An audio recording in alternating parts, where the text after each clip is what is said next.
चला आज आपण बनवणार आहे पनीर भुर्जी। त्याच्यासाठी मी बटर घेतले, 1 चमचा, हिरवी मिरची, लसूण, कोथिंबीर क्रश केलेलं,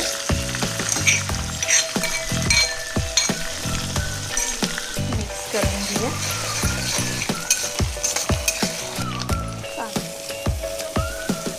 बारीक चिरलेला,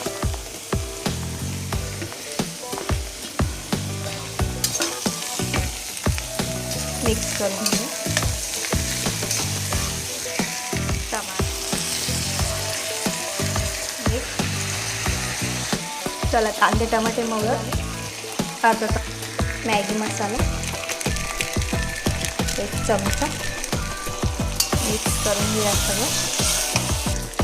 चला पण अर्धा किलो पनीर घेतलं इथं, तुम्ही तुमच्या आवडीप्रमाणे जेवढं लागेल तेवढं घेऊ शकता।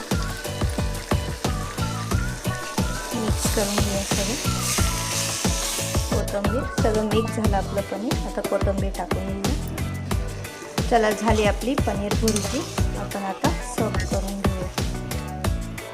हे बघा पनीर भुर्जी, तुम्ही पावाबरोबर किंवा वरून चीज बी टाकून खाऊ शकता। कशी वाटली?